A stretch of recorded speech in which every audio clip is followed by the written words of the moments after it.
I am here to talk about EXL Services. It visited DC campus on 23rd September, 23rd August in fact, and it was the very first month of placement.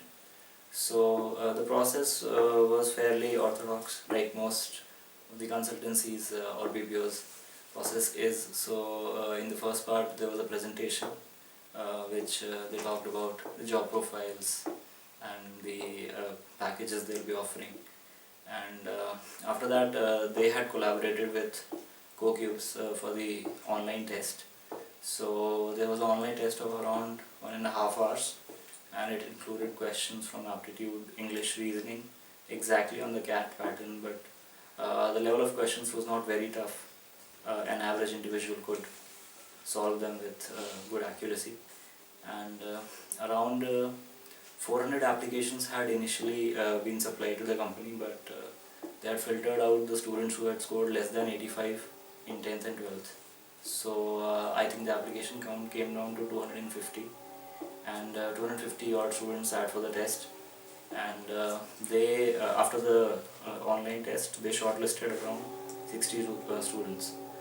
So after the 60 students were shortlisted, we were told that we were expecting a GD, but we were told that there would be an extempore round. And so actually there were a lot of panels. There were around 6 panels for the extempore, each with a single member. And all we have to do is go in, and they would give us a topic, tell us to think about it for 2 minutes, and then speak for 2 minutes.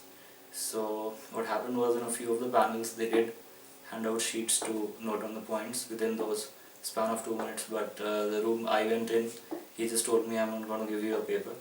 So he just gave me even, I think, 30 seconds to think about it. My topic was the road not taken, and other such topics were, they were pretty common topics. The sky is the limit, or big data in computing, pretty average topics which anyone can talk about, but at that point becomes pretty difficult, because the 2-minute span that you have, a lot of thoughts rush into your head at breakneck speed, so you have to write that down. And within those 2 minutes, obviously the guy is looking constantly at you and marking you. So my extempore went pretty well, because I'm pretty used to public speaking, and so it's not an issue with me. But the guy was pretty impressed with my extempore. And the number of people they took out after that round was pretty less. So I think after the 60 students who went in for the extempore, they selected 45. So only 15 odd students who performed very, very badly, perhaps. So only these people were taken out of the process. And because there were people from all branches, so a few of them also had the apprehension whether they'll be asking software in the interview, C++ or programming. But obviously they had confirmed in the presentation also that though the job is of such a nature that we have to use some kind of programming in our jobs, but it's not required at the interview stage. So this is what happened after the extempore. There were 45 people, and then we were divided into panels. There were again 6 panels, and this time with again 1 or 2 members in each panel, and our panelists were written in front of our names and displayed on the notice boards. And the interviews, then they broke up for lunch, and after that there were interviews.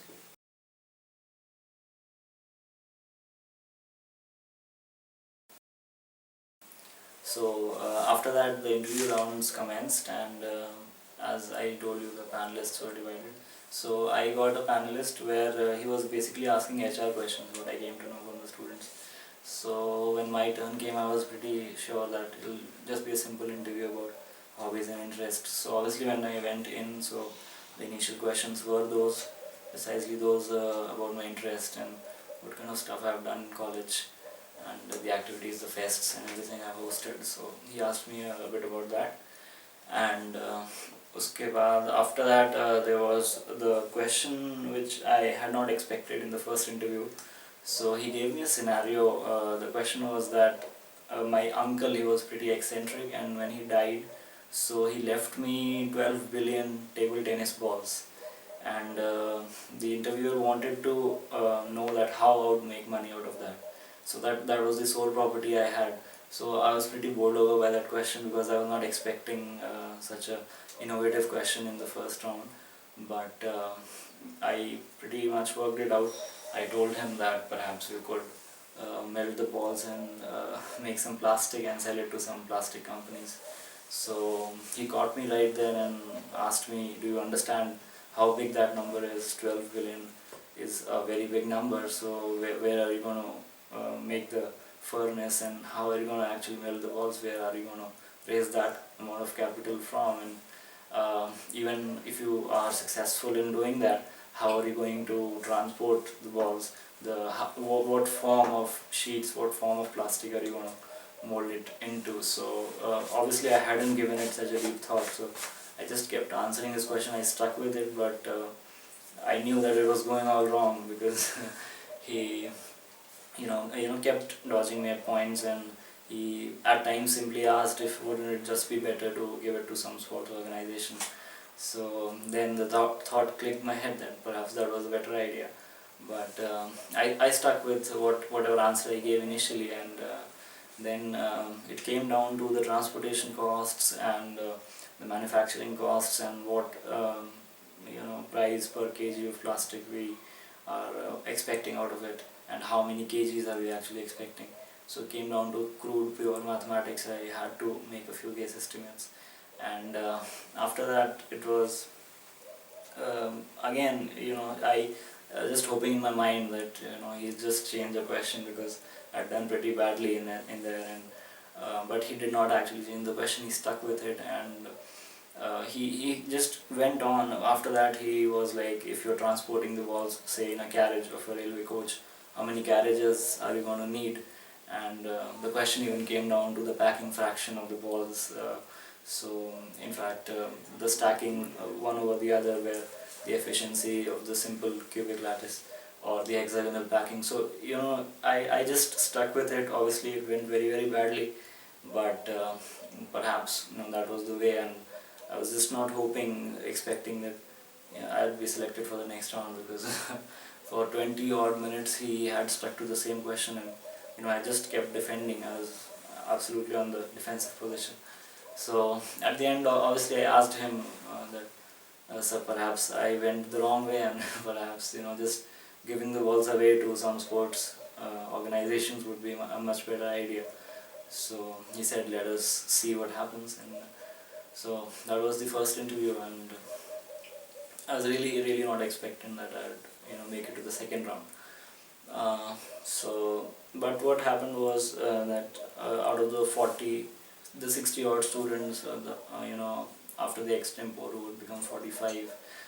So what happened was, after that they actually selected 28 odd students for the next round, and as it happened I was actually selected for the second round. So obviously it was pretty unexpected, but then I thought I had a real chance now, because it was the second round, and hardly any company goes anywhere further than the second round.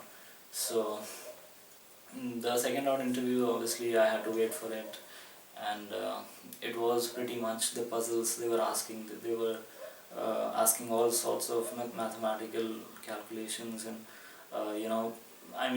textbook puzzles which you can find in most of the internet PDFs, which tell you what kind of puzzles are asked in interviews. And so my puzzle when I went in was, he straight away asked me a puzzle. He didn't ask any HR question in the second round. So the puzzle he asked me was using 4 fours, and any mathematical operation I had to make numbers from 1 to 20, starting with 1, 2, 3, individually, like 4 by 4 is 1. So initially I thought that for each of the numbers I had to use all the 4 fours. So that was, I could not even make one. So he saw that I was having difficulty, so he told me that I could use lesser fours but not more than 4 fours. So then obviously things got easier.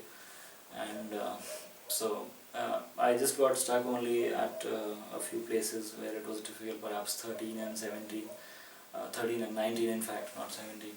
So it took me 2 or 3 odd minutes to make all those numbers, and he was pretty impressed. I think I did pretty well there under pressure as well, because my first interview was bad, and in fact he did ask me that what went wrong in your first interview. So I honestly told him that, sir, I think I went the wrong way about it, and I should have just given the balls away in charity perhaps, rather than making that elaborate plan of melting it. So he was pretty impressed, and he asked me, I think, another question on probability. I think he gave me like 3 points, any 3 random points on the coordinate axis, and asked me what is the probability of making a triangle out of them. So that question also I heard outside, because he had asked that to another candidate earlier, so I was able to answer that as well. And during the course of the interview, as it progressed, he also asked me what other companies had I already appeared for. So in fact, I told him that I had appeared for Maruti Suzuki as well. So at that point it became pretty difficult, because he asked me if you were, how can it be that you were interested both in Maruti and EXL Services, because both are from completely different fields. But then I told him that it was only a matter of sitting just for the heck of it. I sat for the company, and I was just honest. I just told him that there is nothing on my resume which tells you that I've done anything technical in the college. So when Maruti came, everyone from mechanical was sitting. I was eligible, so I sat. So, but he did not seem very convinced, and so at the end of the interview, when he asked me if I had any question for him, so I straight away asked him, sir, do you actually think that I still have an interest for tech companies? Because I am very frank, I'm very open about it, that I haven't done anything technical at all. So EXL is the company I'm actually interested in. So he gave me a heads up and told me to go, but right after I went outside the interview room, he just called me back again within a minute. So I was really expecting, this doesn't happen normally. So, but then when I went in, what he asked me was pretty redundant. He just asked me, what kind of movies have you seen lately? And I was pretty surprised, obviously very comfortable answering that. So I think he just wanted to check my confidence levels at that time, and then he asked me a bit about my family background. That went on for another 2 or 3 minutes, and that's it. But all in all, it was an average interview. I wouldn't say it was very good, but I managed to scrape through the puzzles and also the HR questions, so it was good. And so most of the people were having only 2 rounds, so I was expecting that, but 20 minutes later I come to know that I have to give another interview, so, and that too with the VP of the company.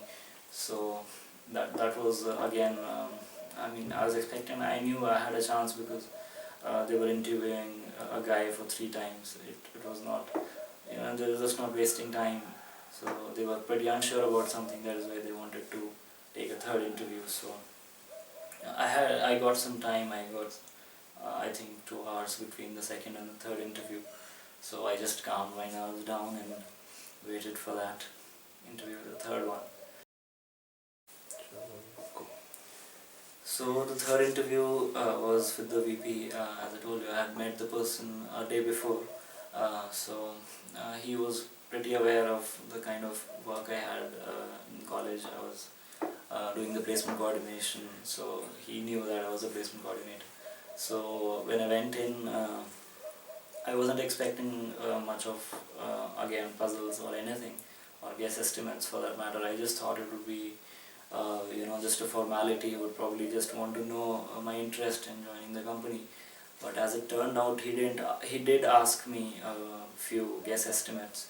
One of them was, initially he asked me what is my favorite commodity. So I knew a question was coming, so I said tennis rackets. So he simply asked me to estimate the number of tennis rackets the malls in Gurgaon sold in a month. So as it happened, I knew one of the outputs of one of the malls. So I just gave him a rough idea, and then he also asked me about launching a new racket in the market, and what would be the considerations about that, and how would I actually go about creating a customer base for that. So obviously I told him that if your product is new, so people, seasoned players, would actually go for the older brands and not settle for your brand unless you're offering very high quality for very low price for the initial competition in the market. So he actually made me work out a model, and I did that pretty well. And it wasn't very difficult. He assisted me wherever I actually needed it. So after that, he also asked me a question about a particular telecom company and its declining subscribers, and a solution which I would actually give the company, and the data I would ask from the company to effect that solution. So that was a pretty straightforward question. My mind was clear that time, so I just told him that I would ask the company for the number of subscribers it has had in the past 6 months, and the tariff rates and the vouchers and the recharges, whatever are happening, and another competitors in the market, perhaps they are offering better prices. So I actually worked out a very comprehensive model. I also told him that in case it is economically feasible, we could actually also conduct customer surveys to know what is the reason for their shift from a particular subscriber to the other. So it worked out very well for me. The third interview was actually very brilliant, and towards the end I was pretty sure that I had made it, because he just asked me that if I understand all the conditions of joining the company, and whether I would be committed to my job. So I absolutely said yes to that, and the interview did not last more than 15-20 minutes, and these two were the major questions which were asked, and obviously a few HR questions about again my family background and where I've had my schooling, and I think he also asked me about the stuff I write, as it was on my CV that I had written some short stories. So he wanted to know the subject, so that was pretty comfortable for me because I had written them in the end.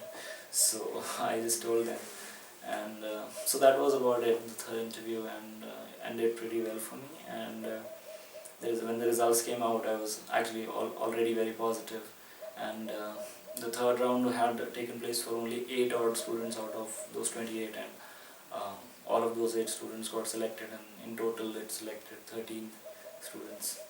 So that was the end of a good day for me.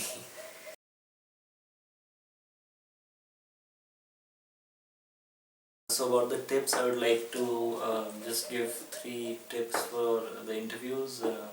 First of all, you have to be very honest, because anything you say out of the line they would actually come to know. So it's much better that you write on your CV exactly what you have done, because they're going to ask questions from there, and be honest about whatever you're saying, because they can, for example, if you say you read newspapers, they can actually ask you something. So it's much better to be honest in the interviews, one. And the second point, I think, is to actually research about the company a bit, whatever you're sitting for, and never ever in the interview give the impression that you want to go to some other field, may it be higher studies or a technical company. For instance, if you're sitting for a consultancy, so obviously your orientation should be very clear in your mind, whatever you're saying, and nothing direct or indirect should actually lead them to believe that you have a different plan of action. And the third thing, well, just be relaxed in the interview, and because all of their panelists are very friendly, and it's hardly that you encounter someone very difficult. All of them are very friendly. So just try and be at ease, and practice a few puzzles which are very common. So you do not panic inside when they actually ask you, because that is a pressure time, and it takes a lot of cool to actually solve questions inside. Outside it's pretty simple. So that's about it. And cracking interviews is not a big deal. You have to make that clear in your mind that you are the best person for the job. You just have to know that, and just do it right in the end.